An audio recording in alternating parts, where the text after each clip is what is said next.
Остри реакции во јавноста по одлуката на уставните судии да ги укинат одредбите од Законот за помилување. Поранешниот председател на Уставниот суд Бранко Наумовски вели дека повеќе од очигледно е дека ваквата одлука му требаше итно на Груевски за да може да бидат спасени сите оние кои би биле обвинети и евентуално осудени за изборните и други криминални манипулации што произлегуваат од прислушкуваните разговори.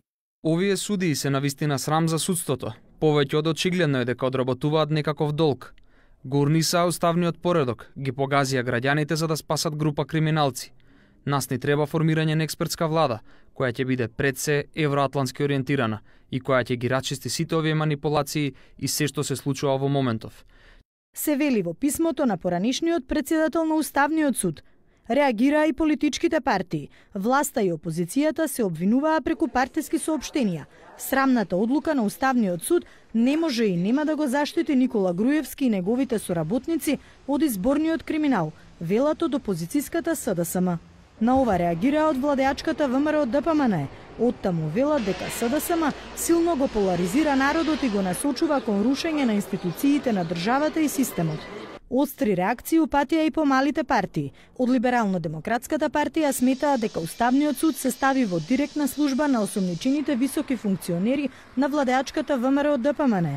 Целта е повеќе од јасна. Досторничко здружување со цел останување на власт на една партија. Демократскиот сојуз предлага да се донесе закон во кој ќе се дефинира одговорност на судиите заради кршење на уставот. Од Дом велат дека со одлуката на уставните судии уште еднаш се потврдува партизацијата во судството. Од Транспарентност Македонија бараат председателот да се воздржи од правото да помилува лица осудени за овие дела и со тоа да се избегне нанесување на ненадомеслива штета на борбата против корупцијата. Директорот на првата детска амбасада Меѓаши Драги Змијанац вели дека уставните судии и председателот ќе се сметаат за директни соучесници доколку ослободен педофил го повтори делото.